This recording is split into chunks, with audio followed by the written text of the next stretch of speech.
I wasn't looking for another woman. That's the first and most honest thing I can say. I was actively, aggressively, not looking. My last attempt at a relationship with a woman had ended in a spectacular, soul-shredding implosion that had left me feeling like a scorched patch of earth. Chloe had been a wildfire, dazzling, consuming, and ultimately destructive. She'd burned through my carefully constructed defenses, my savings, and my trust, leaving behind nothing but ash and the bitter taste of my own foolishness. So I was done.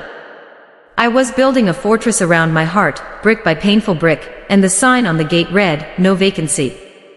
Especially for you, the plan was simple: escape. I'd booked a tiny, isolated cabin on a remote island off the coast, a place so insignificant it was barely a smudge on the map. The selling point was the atrocious Wi-Fi and non-existent cell service. For 2 weeks, I would be a digital ghost. No clients, no well-meaning but pitying friends, and definitely no chance of running into anyone from my old life. I would work on my portfolio, walk on windswept beaches, and lick my wounds in blessed, solitary silence. The journey began in a forgotten corner of a regional airport, a place that smelled of stale coffee and desperation. The gate for the flight to the island was less a gate and more a flimsy door leading out onto the tarmac, where a plane the size of a minivan sat waiting. It looked like a child's toy, a tin can with wings, and my stomach immediately began to churn. I've always hated flying, the complete and utter surrender of control. This tiny, propeller-driven vessel felt less like a surrender and more like an active plea for disaster. I clutched my laptop bag, the worn leather strap a flimsy anchor in a sea of rising anxiety. The other passengers trickled in, a few weathered-looking locals, a young family with a toddler already on the verge of a tantrum, and her. She walked in, and the sterile, gray air of the waiting area seemed to coalesce around her. She wasn't loud or flashy, in fact, she was the opposite. She moved with a quiet economy, dressed in practical, worn-in clothes, dark jeans, sturdy boots, and a faded olive-green jacket. Her hair was a dark, unruly braid that fell over one shoulder, and she had the kind of face that seemed to have been carved from some elemental material, all strong lines and calm planes. She wasn't conventionally beautiful in the way Chloe had been, all sharp angles and performative glamour. This woman was grounded. Like a deep-rooted tree. She scanned the room, her gaze briefly landing on me, and I felt an absurdly self-conscious jolt, quickly looking down at my phone as if absorbed in a critical email. I wasn't looking. I wasn't. But my body, that traitorous vessel, had already taken notice. The subtle scent of damp earth and pine that clung to her jacket as she passed. The steady, unhurried rhythm of her breathing. The way her hands, resting on the strap of her duffel bag, were capable and strong, with dirt etched into the lines of her knuckles. We boarded, shuffling single file into the cramped cabin. My assigned seat was by the window, a porthole really, and as I squeezed past the man in the aisle seat, I saw her. She was in the seat next to mine. Of course. The universe, it seemed, had a sick sense of humor. I mumbled an apology, trying to make myself as small as possible as I settled in, my knee brushing against hers.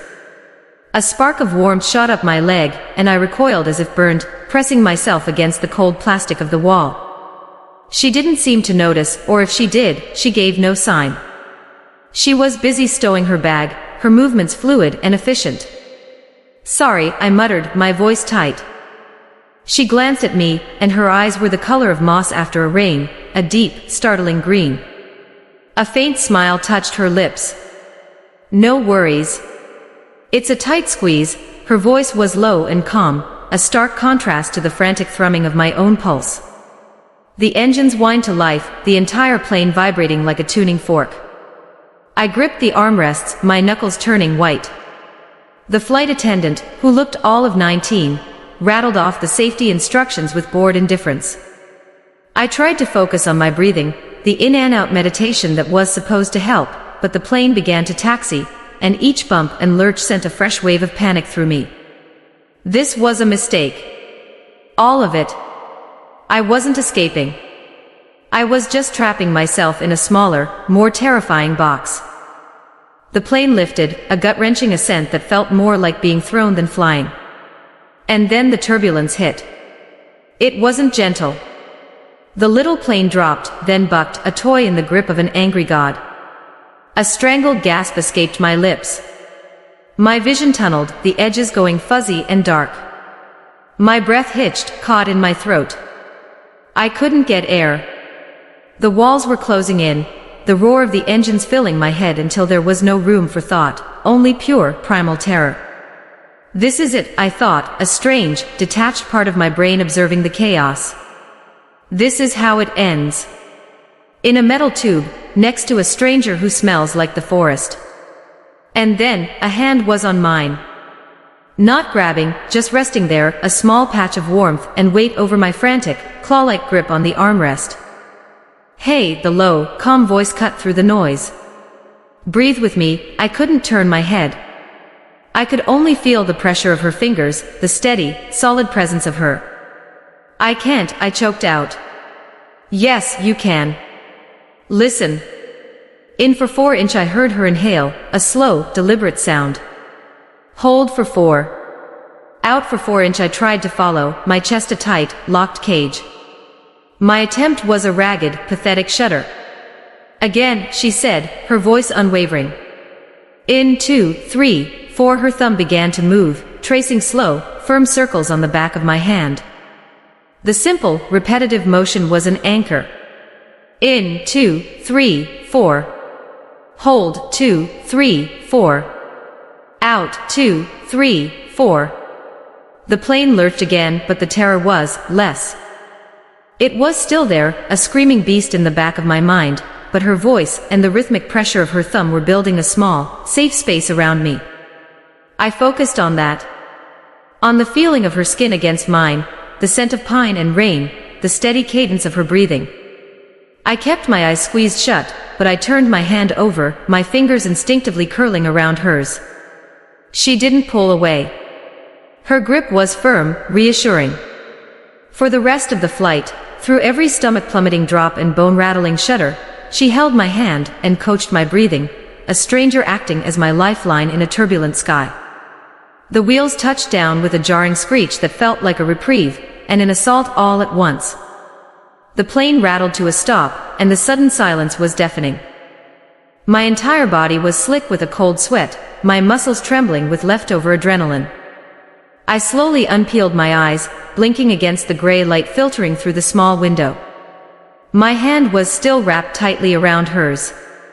I snatched it back as if her skin were hot iron, a flush of profound embarrassment washing over me.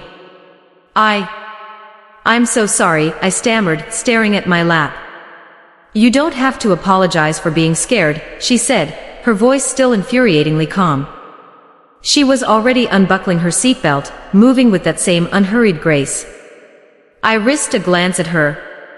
She wasn't looking at me with pity or annoyance, just a kind of neutral, observant stillness that was somehow more unnerving.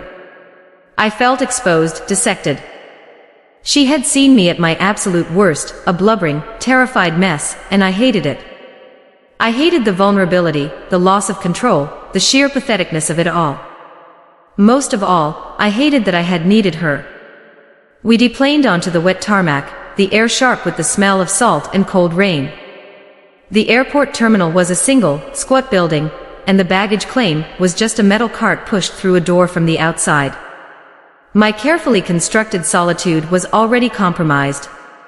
I just wanted to grab my bag, find the pre-booked taxi, and disappear into my rented cabin forever.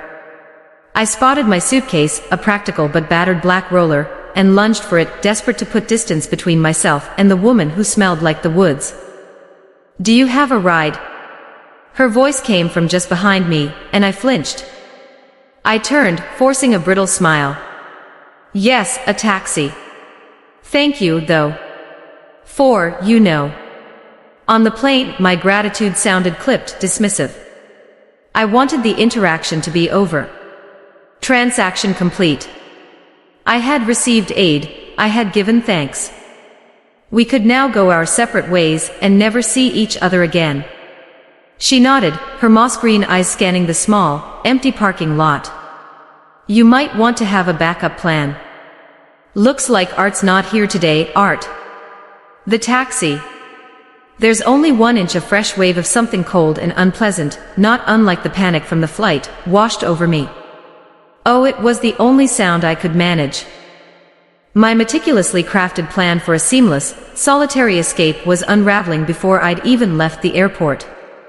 The woman, I still didn't know her name, gestured with her head toward a beat-up, dark green truck that looked as sturdy and weathered as she did. I can give you a lift. Where are you staying? No, that's okay, I can. I can wait, I insisted, pride warring with the bleak reality of being stranded in the drizzle. You could be waiting a while, she said, not unkindly. Art's wife just had their third. He's probably not making airport runs a priority this week. It's no trouble. I live out past the bluffs anyway. The offer hung in the air between us, a practical kindness I was too proud and too rattled to accept gracefully. But the alternative, sitting alone in a deserted airport, waiting for a taxi that might never come, with the gray sky weeping down on me, was infinitely worse. Defeated, I nodded. Okay. Thank you, my voice was barely a whisper. I'm Ren, she said, holding out a hand.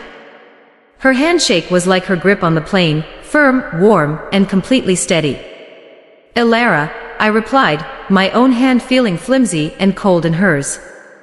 The ride in her truck was a study in tense silence. The cab smelled of dog and something faintly metallic, like rain on old tools. A well-loved flannel blanket was folded on the bench seat, and the dashboard was cluttered with maps, a pair of binoculars, and a field guide to coastal birds. Everything about the space felt lived in, functional, and utterly alien to my own curated, minimalist life. Ren drove with a relaxed competence, one hand on the wheel, navigating the winding, pockmarked road without a flicker of hesitation. The island unfolded outside the windows, a dramatic landscape of windswept grasses, jagged black rocks, and a churning, slate-gray sea. It was beautiful in a harsh, unforgiving way. It was exactly what I'd wanted, and now I was sharing the first moments of it with a stranger I was desperately trying to keep at arm's length. My internal monologue was a frantic buzz of self-recrimination. Why did you have to fall apart? Why did you have to accept her help? Now she thinks you're some helpless city case. I kept my body angled toward the passenger side door, creating a physical barrier to match the emotional one I was frantically trying to rebuild. First time on the island. Ren's voice broke the silence, making me jump. Yes, I said, my answer too quick, too sharp. I'm here for work. A design retreat. It was a half-truth that sounded like a lie even to my own ears. A designer, she said, a statement, not a question. She glanced at my hands, which were clenched in my lap. I was still wearing the single silver ring Chloe had given me, a delicate, thorny band I hadn't been able to bring myself to take off yet. What kind of design? Graphic design, I said, feeling the need to fill the silence, to prove I was a functional adult and not the mess she'd witnessed on the plane. Logos, branding, websites. That kind of thing, she seemed to consider this. So you make things look like what they're supposed to be. It was an odd way of putting it, but surprisingly accurate. I guess so. I help companies create a visual identity, an identity, she mused, turning her attention back to the road. That's important. The conversation died there, and I was perversely grateful. I didn't want to talk about my job, which felt hollow and pointless. I didn't want to talk about anything. I just wanted to be alone in my cabin, with the door locked against the world and anyone who might try to breach its perimeter. We drove for another 20 minutes, the road getting narrower and more rugged. Finally, she slowed and turned down a gravel lane marked by a simple wooden sign that read, Seabright Cottages. She pulled up in front of a small, gray-shingled cabin that was nestled in a grove of stunted, wind-bent pines. My cabin. This is it, I said, relief making my voice breathy. Thank you so much for the ride. I really appreciate it. I fumbled for the door handle, eager to escape the suffocating intimacy of the truck cab. No problem, Ren said, cutting the engine. She got out of the truck and walked to the back, pulling my heavy suitcase from the truck bed as if it weighed nothing. She carried it to the front porch for me. This simple, capable act of kindness was another chink in my armor. I was used to men offering help as a prelude to something else, or to Chloe's help, which always came with a price tag of future obligation. Ren's help felt different. It was straightforward, unburdened by expectation. It made me profoundly uncomfortable. "I can take it from here," I said quickly, reaching for the handle. "The key should be under the ceramic gull, I know," she said, and for the first time, I saw a flicker of amusement in her mossy eyes. "I put it there this morning. I'm the caretaker," my heart sank. Of course. Of fucking course.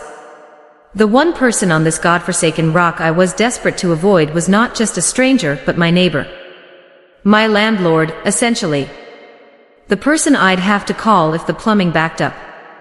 The universe wasn't just laughing at me, it was cackling. A storm rolled in that evening, a proper island squall that hurled rain against the windows like handfuls of gravel and made the little cabin groan. I'd spent the afternoon trying to impose order on the space, unpacking my clothes into the small wooden dresser, setting up my laptop on the kitchen table, and arranging my fancy, overpriced toiletries in the tiny bathroom. I was trying to create a bubble of my own familiar world inside these strange walls, a desperate attempt to regain some semblance of control. But the storm was a relentless reminder of how little control I actually had. The wind howled, a mournful, lonely sound that seemed to worm its way through the cracks in the window frames and into my bones. The lights flickered once, twice, and then died, plunging the cabin into a thick, disorienting darkness.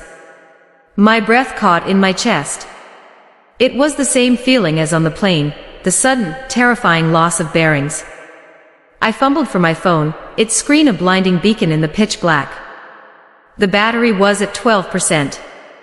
No service. Of course. I was trying to remember if I'd seen any candles when a sharp knock sounded at the door, so loud it seemed to shake the whole structure. I froze, my heart hammering against my ribs. Who could possibly be out in this? Then, a voice, muffled by the wind and rain, "Alara. It's Ren. You okay in there?" Relief and dread warred within me. I was not okay, but the last thing I wanted was to admit it to her. I stumbled toward the door, my shins colliding with the unforgiving edge of a coffee table. Cursing under my breath, I fumbled with the lock and pulled the door open. Ren stood on the porch, wrapped in a heavy-duty rain slicker, her face illuminated by the yellow glow of a lantern she held in one hand. Rain dripped from the brim of her hood, and the wind whipped stray strands of dark hair across her cheeks. In her other arm, she held a small crate. "Power's out across the whole point," she said, her voice calm and practical, as if a major power outage in the middle of a gale was a minor inconvenience. Figured you might not be prepared. She didn't wait for an invitation but stepped inside, bringing the storm in with her, the smell of wet earth, cold sea spray, and her. She set the lantern on the kitchen table, and its warm light pushed back the oppressive darkness, casting long, dancing shadows on the wood-paneled walls.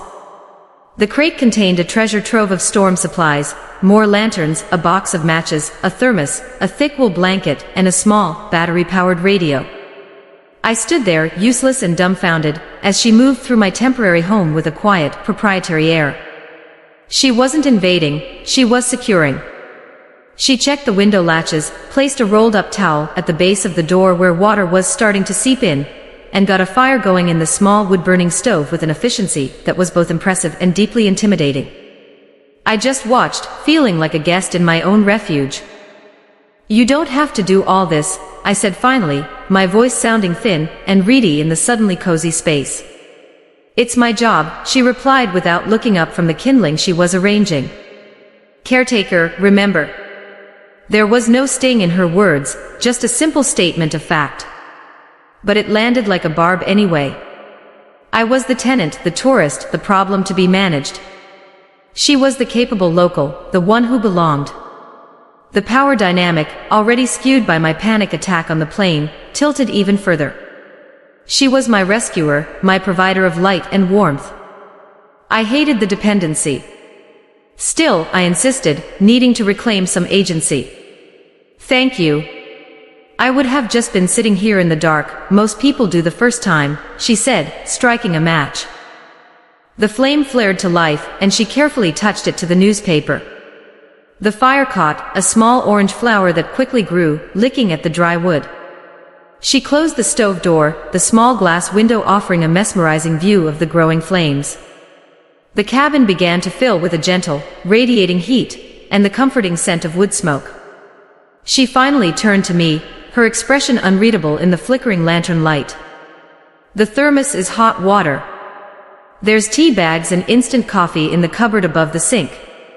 Should last you till morning. The grid is usually back up by then. She was preparing to leave.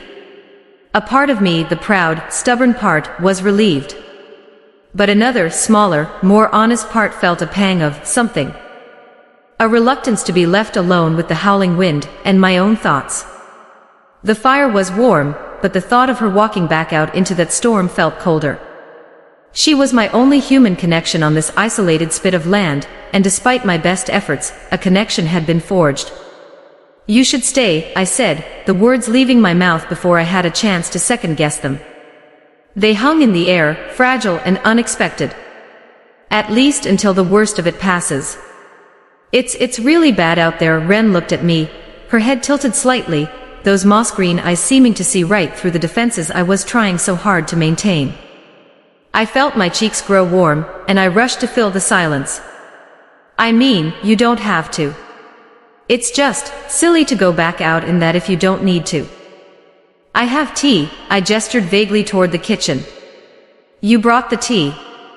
Or the water for it. My attempt at a joke fell flat, and I cringed inwardly. She didn't answer right away. She just watched me, and in that silence, I felt the entire, messy truth of my situation settle over me. I wasn't an independent woman on a work retreat. I was a heartbroken refugee who was terrified of flying, scared of the dark, and desperately, achingly lonely. She must have seen some of that in my face, because her expression softened almost imperceptibly. Okay, she said quietly. Tea sounds good. The relief that washed over me was immediate and overwhelming.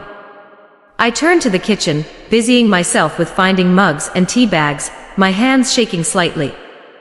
Her presence had somehow made the cabin feel bigger, safer.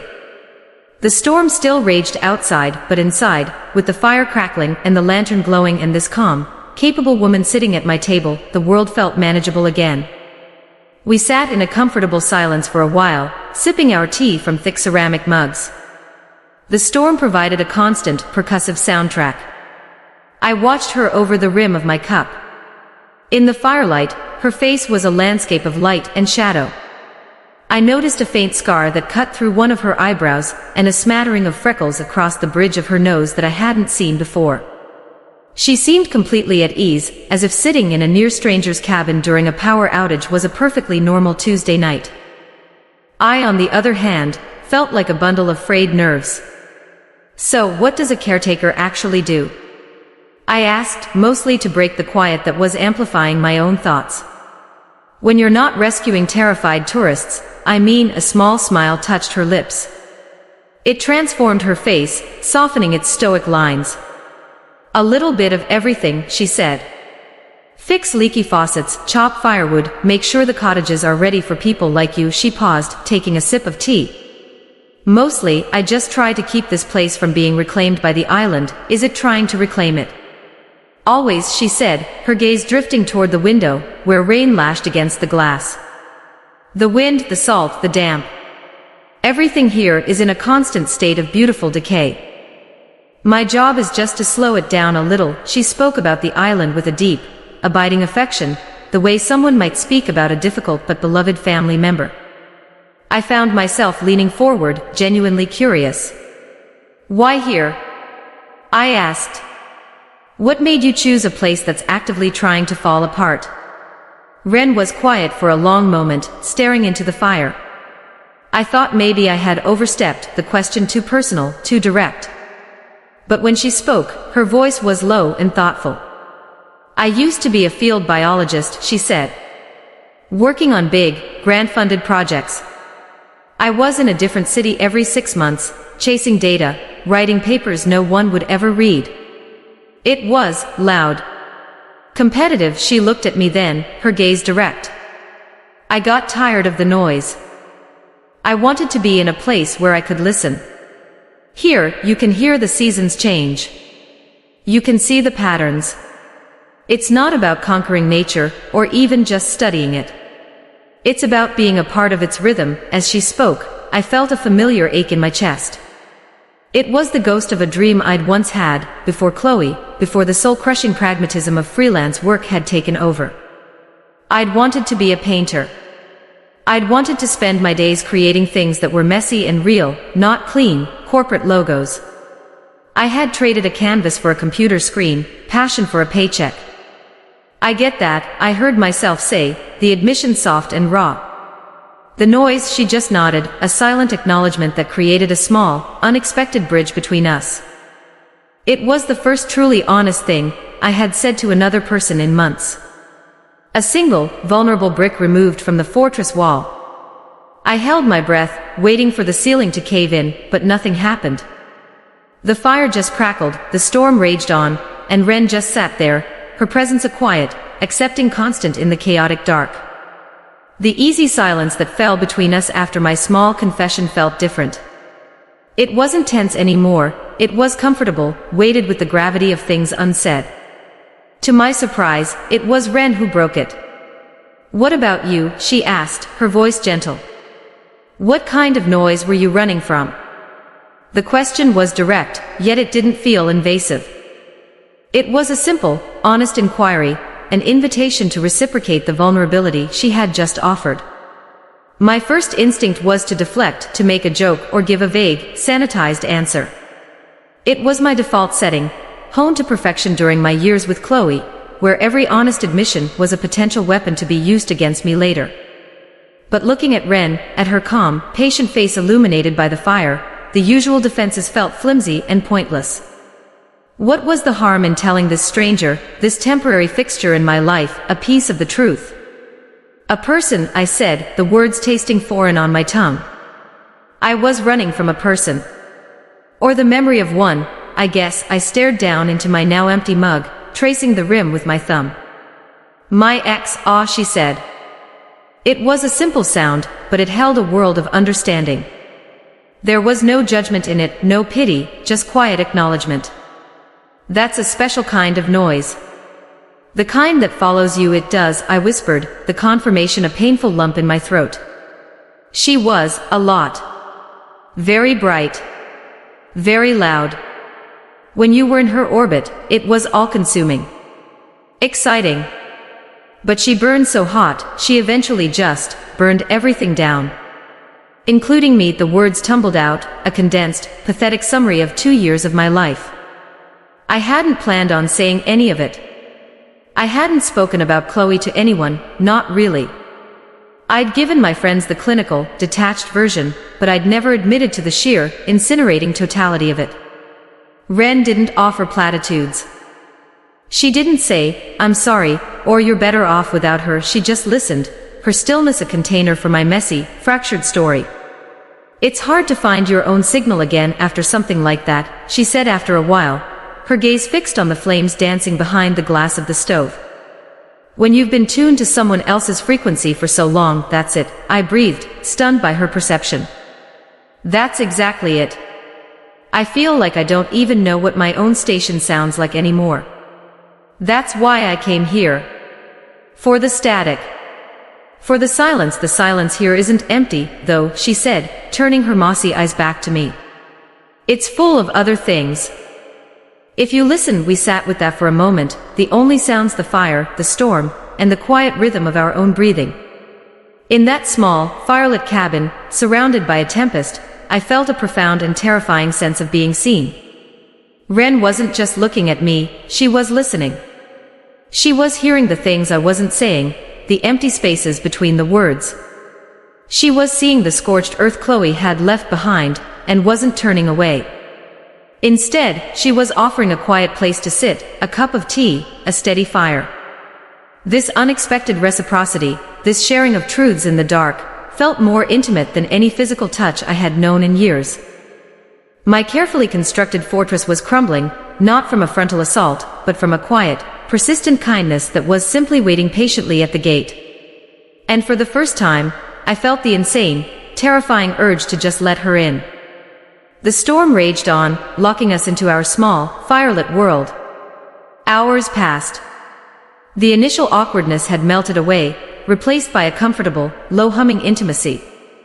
We talked more, our conversation meandering through safe topics, books we'd read, terrible movies we both loved, the strange habits of the island's gulls.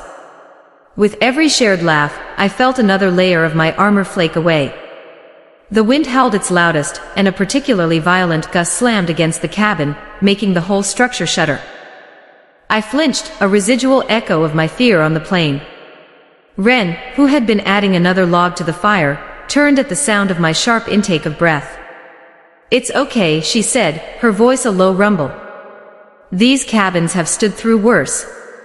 They're built to bend. She stayed crouched by the stove, the orange light casting her in silhouette. The heat from the fire had made her cheeks flush, and she'd pushed the sleeves of her sweater up to her elbows, revealing strong, capable forearms. The sight was unexpectedly arresting. I was suddenly acutely aware of her proximity, of the way the small space was filled with her presence, her scent of wood smoke and rain, the quiet confidence of her posture. My heart gave a painful, unfamiliar lurch. It wasn't the frantic thrum of anxiety, it was something else, something deeper and more resonant. It was the slow, heavy thud of attraction. A recognition so sudden and so potent it stole the air from my lungs. Oh! The thought was sharp and clear, a single, terrifying bell tolling in the quiet of my mind. This is what this is. I had been so focused on my fear, my loneliness, my pride, that I hadn't seen what was happening right in front of me. This wasn't just about kindness or safety. There was a current running between us, a low-voltage hum that had been there since the airport, since her hand had covered mine on the armrest. I had just been too afraid to feel it. She stood up and turned back toward the table. "More tea?" she asked, her voice normal, as if the world hadn't just tilted on its axis. I couldn't speak. I could only nod, my throat tight. She picked up the thermos and came toward me to refill my mug. The space between the table and the small sofa where I sat was narrow. She had to step close, her body momentarily eclipsing the firelight. Her hip brushed my knee. It was nothing, a completely accidental, incidental contact. But for me, it was everything. A jolt, white-hot and immediate, shot through me. I could feel the warmth of her through the denim of her jeans, a solid, living heat. My breath hitched. She paused, her hand hovering over my mug. She must have felt it, too. The sudden charge in the air, the way the simple act of pouring hot water had become freighted with 1,000 unspoken things. I looked up at her. Her face was only inches from mine. I could see the dark flecks in the green of her eyes, the faint scar in her eyebrow, the soft curve of her lower lip. Her gaze dropped from my eyes to my mouth. It was a fractional movement, lasting no more than a second, but it was an answer. A confirmation. The world seemed to slow down, the roar of the storm fading to a distant hum. There was only the crackle of the fire, the space between our bodies, and the question hanging in her eyes. This was the precipice. The moment before the fall. My mind screamed at me to pull back, to make a joke, to shatter the tension and retreat to the safety of my fortress. Remember Chloe. Remember the fire. Remember the ash. But my body, that traitor, leaned in. Just a fraction of an inch. An invitation. A surrender. Ren's eyes widened slightly. A muscle feathered in her jaw. Her breath was a warm whisper against my cheek. She was going to kiss me. I was going to let her. And then, a log in the stove shifted and collapsed with a loud thump, sending a shower of bright orange sparks against the glass. The sound broke the spell. Ren blinked and straightened up, pulling back as if she'd just remembered where she was. She quickly filled my mug, her movements suddenly stiff and awkward. She didn't look at me. "There," she said, her voice a little rough. She retreated to her side of the table, putting a safe distance between us once more. The moment was gone. But the knowledge of it remained, a shimmering, dangerous thing that now occupied the cabin with us. The attraction was no longer a secret hum.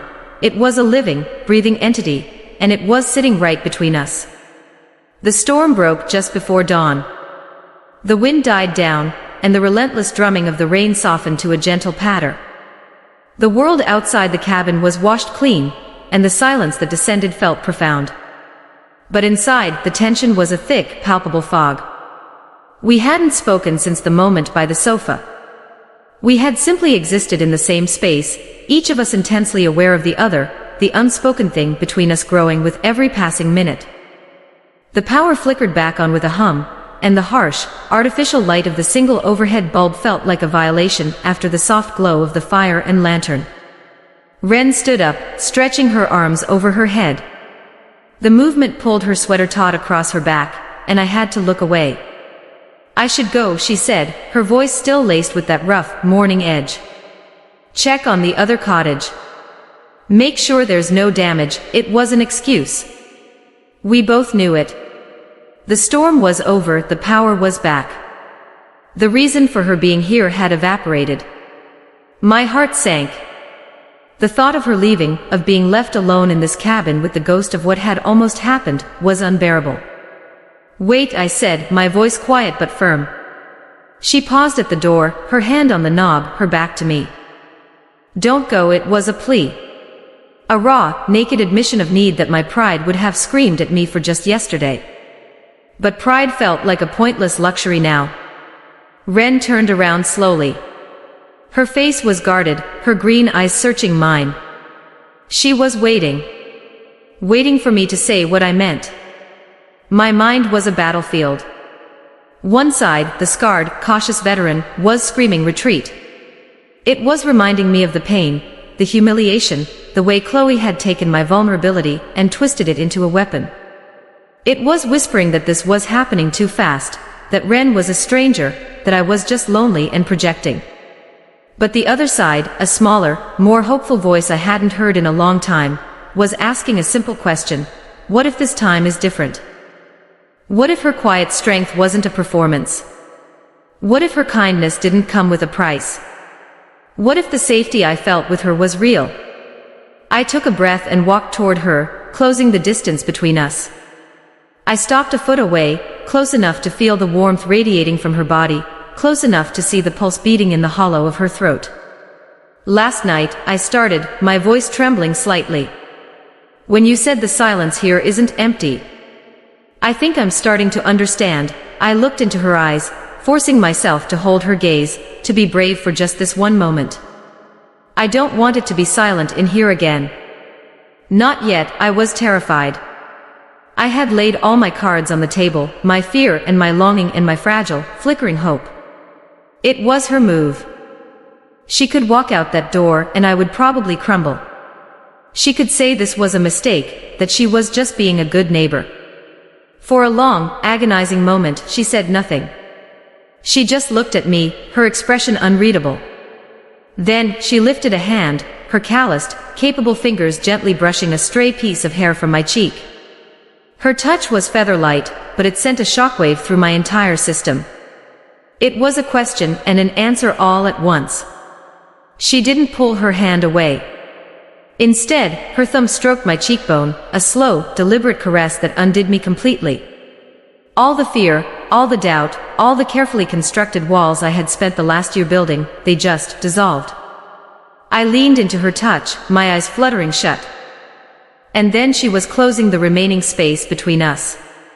Her other hand came up to cup my jaw, tilting my head up to hers. Her lips were soft, hesitant at first, a gentle question. I answered by pressing back, my hands coming up to grip her arms, anchoring myself to her. The kiss deepened, and it was everything the storm had been, wild and cleansing and utterly overwhelming. It wasn't the frantic, demanding kiss of Chloe, which had always felt like a performance. This was different. This was a conversation. It was the taste of tea and wood smoke and salt and something that was just. Ren. It was a release of all the tension, all the fear, all the desperate, unspoken yearning that had been crackling between us since that first touch on the plane. It was a cascade, a dam breaking, a complete and total surrender. When we finally pulled apart, we were both breathless, resting our foreheads against each other. The world outside was quiet, the storm having spent its fury. But inside the little cabin, a new and far more beautiful storm had just begun.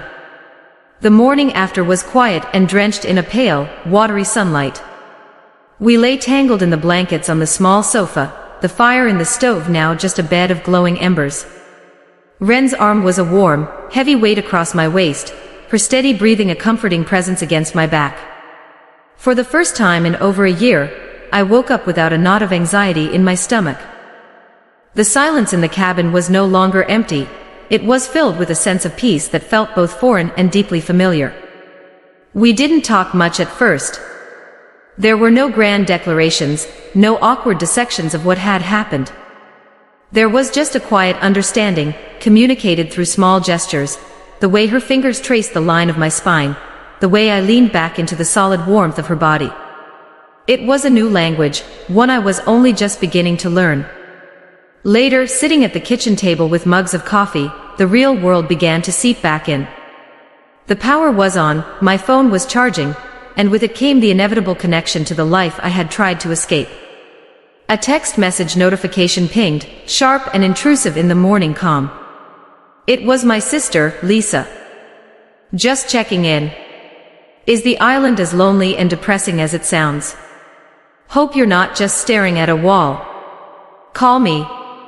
Her words, meant to be caring, felt like a judgment. A reminder of the person everyone thought I was, fragile, broken, the woman who made bad choices, especially when it came to women. I felt a familiar pang of shame, the instinct to hide, to protect this fragile new thing from the cynical gaze of the outside world. Ren must have seen the shift in my expression. Everything okay? She asked, her voice low. I hesitated, then decided on the truth. The fortress was gone. There was no point in pretending to rebuild it. It's my sister, I said, turning the phone screen toward her. She means well, but she thinks I'm here having a nervous breakdown, are you? Ren asked, a faint smile playing on her lips. I admitted.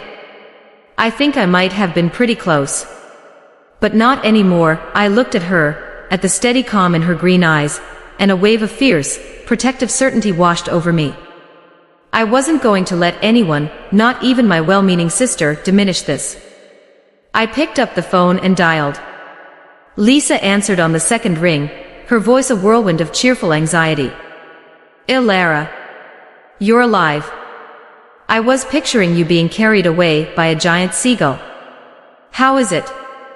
Are you miserable? Do you want to come home? I'm fine, Lisa, I said, my voice firmer than I expected. Actually, I'm good.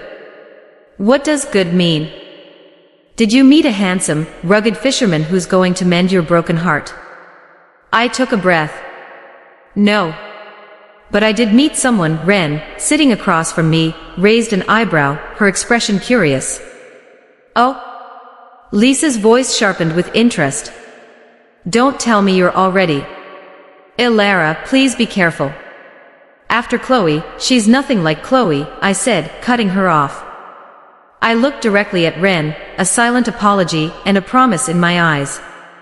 Her name is Ren. And she's kind. And quiet. And I'm not broken, Lisa. I'm just figuring things out. I'll call you when I'm back. I ended the call before she could reply, my heart pounding. It was a small act of defiance, but it felt monumental. I had chosen this new and uncertain reality, over the old narrative of my life. I had defended it. I set the phone down. Sorry about that, I said to Ren. Family, it's okay, she said. You handled it. Then her expression grew more serious. Lara, about this. I don't want you to feel trapped. Or obligated. I'm the caretaker. You're the guest. There's a power imbalance there, and I don't want to ignore that. Her honesty was like a gust of fresh, clean air. Chloe would have used that imbalance, exploited it. Ren was naming it, holding it up to the light. I don't feel trapped, I said, reaching across the table to take her hand. Her fingers curled around mine. But you're right. So here's the plan. For the next 2 weeks, you are not the caretaker, and I am not the guest. We're just two people who met on a plane. And when my 2 weeks are up and I go back to the city, we'll figure out what comes next. As equals. Deal? A slow, genuine smile spread across her face, the kind that reached her eyes and made them shine. Deal, she said, her thumb tracing a circle on the back of my hand, right where it had on the plane. A simple gesture that had started everything. The next morning, the sun was brilliant, the sky a startling, cloudless blue. The island, washed clean by the storm, seemed to glitter. Ren and I stood on the small porch of the cabin, mugs of coffee warming our hands, looking out at the calm, turquoise sea. The air was crisp and cold, filled with the scent of pine and salt and damp earth. It was a world reborn. I felt like a world reborn. The fear and anxiety that had been my constant companions for so long were gone, replaced by a quiet, steady hum of hope. It wasn't a guarantee of a perfect future. There were a million logistical problems we would have to face. I lived in a city hundreds of miles away, she was rooted to this island. My life was a mess of deadlines and digital noise, hers was governed by the tides and the seasons. But for the first time in a very long time, the future didn't feel like a threat. It felt like a possibility. I glanced at Ren. She was watching a pair of oystercatchers skittering along the shoreline, a small, contented smile on her face. She belonged here, in this wild, beautiful place. And for this moment, I felt like I belonged here, too, right beside her. I hadn't been looking for another woman. I had been running from the very idea of one. I had come to this island seeking solitude, a place to hide from the world and myself.